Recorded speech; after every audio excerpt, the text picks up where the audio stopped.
नमस्कार, स्वागत है आपका फिफाना हिंदी क्लासेस के यूट्यूब चैनल पर। और इस क्लास में अपनों ने कल सफदर हाशमी का जीवन परिचय पढ़ा था, तो जाहिर सी बात है कि आज अपन उनके द्वारा रचित एकांकी का अध्ययन करेंगे।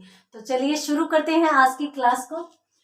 और आज की क्लास में अपन पढ़ने वाले हैं सफदर हाशमी, एक प्रगतिशील और मार्क्सवादी लेखक, जिनके द्वारा रचित एकांकी था समर्थ को नहीं दोष गुसाई। तो ये एकांकी अपन पढ़ने वाले हैं। सबसे पहले तो लेखक ने इस एकांकी में इसी एकांकी की कुछ विशेषताओं का लिखा है, विशेषताओं के बारे में लिखा है। इन्होंने कहा है कि भाई इस एकांकी का जो प्रकाशन है वो 1980 में हुआ था, 1980 ईस्वी में। ये एक ऐसा एकांकी है जिसमें काफी बार परिवर्तन हुए। अनेक लोगों द्वारा, अनेक नाटक मंडलियों द्वारा इसमें परिवर्तन किए गए। अनेक नाटक मंडलियों द्वारा भी इसमें परिवर्तन किए गए। अनेक नाटक मंडलियों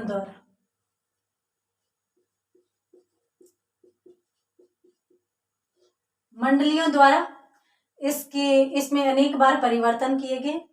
ये एक ऐसा एकांकी है जो भारत में जिसका अनेक भाषाओं में अनुवाद हुआ। अनेक भाषाओं में जिसका अनुवाद हुआ, भारत की अनेक भाषाओं में इसका अनुवाद हुआ। ये एक ऐसा एकांकी था। देखिए, अनेक बार परिवर्तन हुए तो जाहिर सी बात है कि अनेक बार चीजें जुड़ी होगी और हटी भी होगी। तो अपन जो पढ़ रहे हैं समर्थ को नहीं दोष गुसाई, आप अपने जो सिलेबस में बीए पार्ट सेकंड के जो सिलेबस में एकांकी चलता है वो क्या परिवर्तित एकांकी है या मूल एकांकी है। इस संदर्भ में लेखक लिखते हैं कि देखिए 1988 ईस्वी में एक बार परिवर्तन हुआ था, और जो इसका परिवर्तित रूप था 1988 का रूप, वो एक श्रेष्ठ रूप था। तो इसलिए उसी को ही आपके सिलेबस में दिया गया है। तो यहाँ पर आपके सिलेबस में उनका मूल एकांकी नहीं है, उसमें परिवर्तन के तहत बाद में आया हुआ एकांकी अपने सिलेबस में चलता है। ठीक है, तो 1988 में परिवर्तन के बाद जो आया वो है। ये एक ऐसा एकांकी है जो सबसे पहले 1980 में प्रकाशित हुआ, उसका प्रदर्शन भी हुआ, और उसमें लगभग 35 मिनट का समय लग रहा था। 35 मिनट के समय वाला ये एकांकी था। इसका काफी बार मंचन हुआ, मैंने आपको बताया था, और लगभग अभी तक वर्तमान में यदि देखें तो 4000 बार इसका हो चुका है।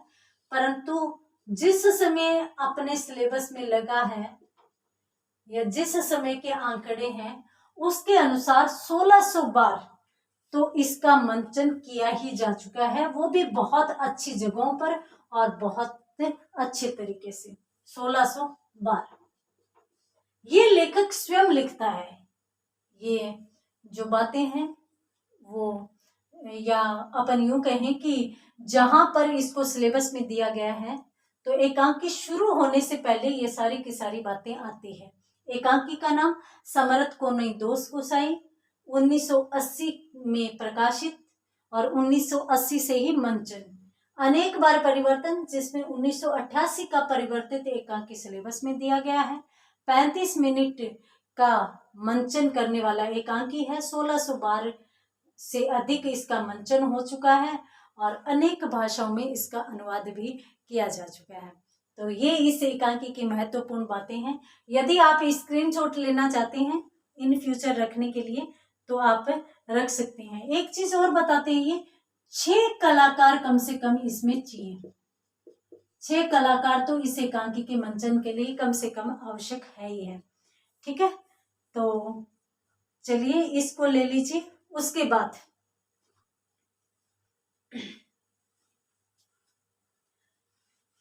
देखिए,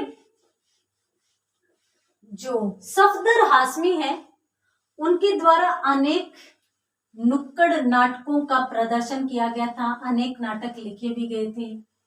उनमें यदि अपन समर्थ कोनी दोष गुसाई एकांकी की बात करें तो ये एक सफल नाटक है इनका, ये एक सफल एकांकी है, सफल एकांकी है इनका।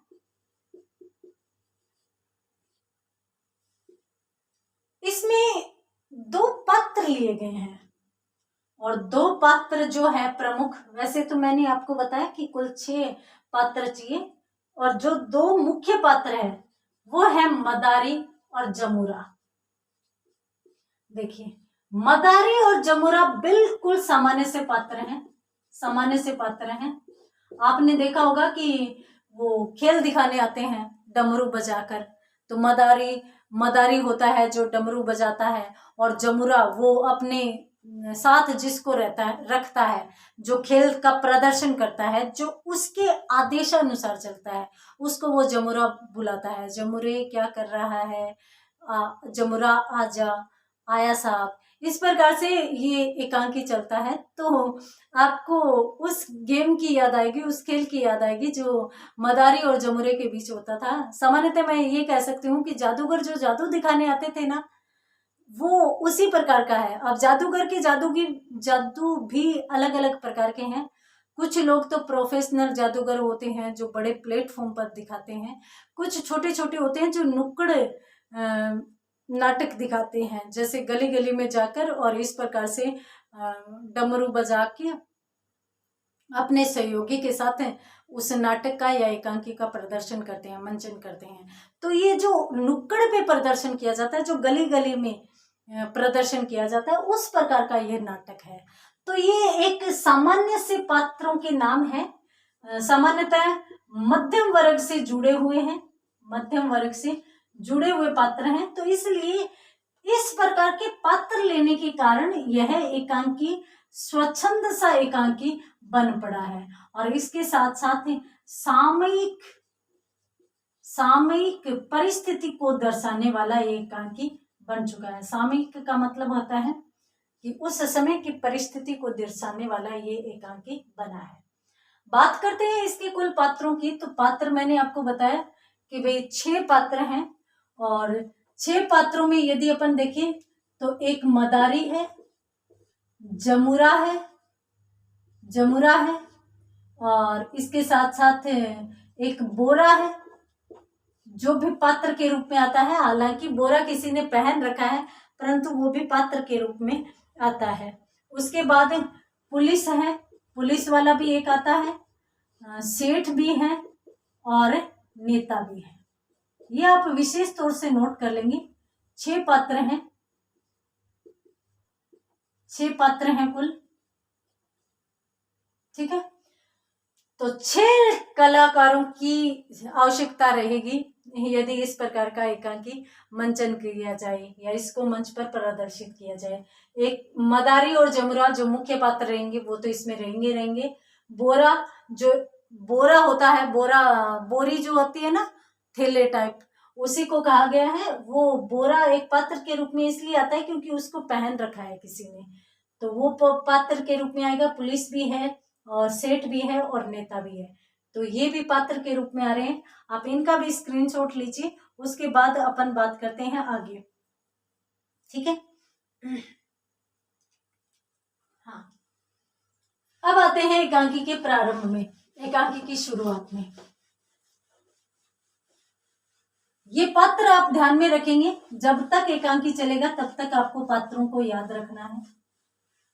सबसे पहले ये ग्राउंड है, यानी इस गली में मंचन किया जा रहा है एकांकी का।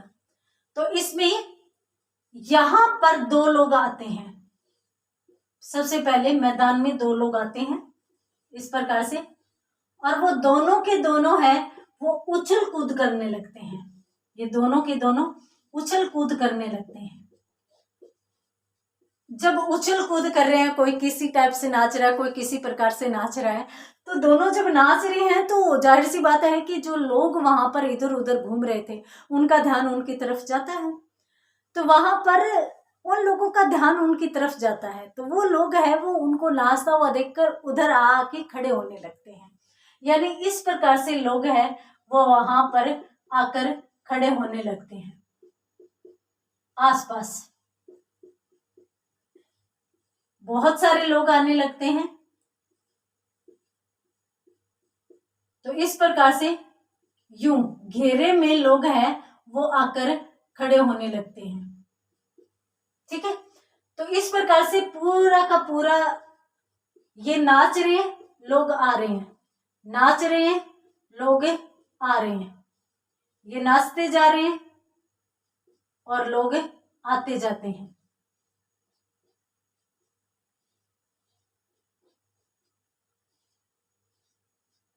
इस प्रकार से, और जब ये घेरा कंप्लीट हो जाता है, ये दोनों नाच रहे हैं, जब ये घेरा कंप्लीट हो जाता है यानी सब के सब लोग जब आ जाते हैं, तब ये एक रुक के कहता है कि बस कर, अब नाचना बंद कर दे, अब लोग इकट्ठे हो चुके हैं, अब नाटक शुरू करते हैं।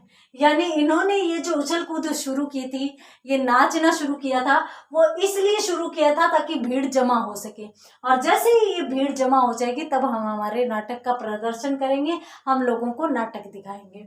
ठीक है, तो जैसे ही भीड़ यानी ये ग्राउंड चारों ओर से भर गया, वैसे ही एक ने रुककर कहा कि बस कर, अब जगह भर चुकी है, अब लोग आ चुके हैं, अब चल नाटक का प्रदर्शन करते हैं। तो फिर ये भी रुक जाता है कि अच्छा भीड़ आ चुकी, चलो ठीक है, तो आइए अब अपन नाटक का प्रदर्शन करते हैं। दोनों इस प्रकार से बातें कर ही रहे होते हैं कि इतने में दूर से डमरू की आवाज सुनाई देती है, डमरू की आवाज सुनाई देती है, और जैसे ही डमरू की आवाज सुनाई देती है तो दोनों की गर्दनें तन जाती है, और गर्दनें तान कर और देखते हैं, मुश्किल से तो भीड़ इकट्ठा हुई है। अब नाटक को प्रदर्शित करने का समय था, अब इस मदारी को भी अभी आना था, अब ये डमरू बजाने लग गया। अब इसको कौन समझाए जाकर, इसको कौन कहे जाकर। अब ये दोनों आपस में ये बात करते हैं कि ये अब क्यों आया है, अब हमारे नाटक को खराब कर देगा ये। तो इस प्रकार से ये दोनों बात कर रहे हैं, दोनों बात कर रहे हैं, और फिर ये गर्दन तान कर खड़े हैं इस तरीके से कि इसको आने दो आगे, फिर हम बताते हैं। ये दोनों यूं सोच ही रहे होते हैं, और इतने में ही यूं होता है कि इस डमरू की आवाज से पहले एक पुलिस वाला व्यक्ति आता है। ये पुलिस वाला है, पुलिस वाला आता है, और जो पुलिस वाला आता है उसने हाथ में अपने एक छड़ी ले रखी है, हाथ में छड़ी ले रखी है, और वो छड़ी को यूं घुमाता हुआ आ रहा है। अब जैसे वो छड़ी लेकर आता है तो वो देखता है कि ये दोनों तो तन कर खड़े हैं, तो आते ही दोनों को लातों से मारने लगता है, और जैसे ही दोनों को मार पड़ती है तो दोनों के दोनों यहाँ से भाग खड़े होते हैं।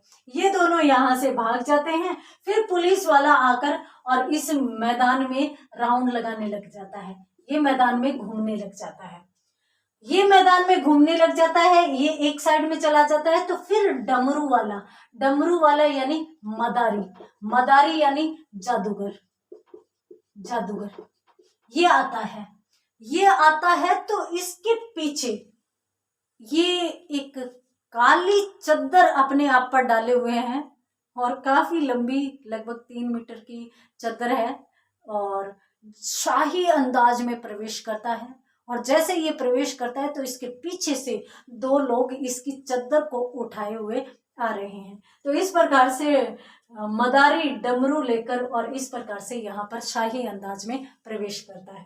तो ये था एकांकी का सामान्य परिचय। तो आज की क्लास में इतना ही। उम्मीद करती हूँ कि ये समझ में आया होगा। बड़ा रुचिकर एकांकी है। आपको गली नुक्कड़ वाले नाटक याद आने लगेंगे। बिल्कुल उसी तरीके की भाषा भी इसमें काली कलकत्ते वाली तेरा वचन न जाए खाली, उसी प्रकार के शब्दों को लेखक ने लिया है और बिल्कुल यथार्थ चित्रण करने का प्रयास किया है। तब पढ़ेंगे अपन पूरा एकांकी, परंतु अगली क्लास में मिलते हैं। अगली क्लास में, तब तक के लिए धन्यवाद।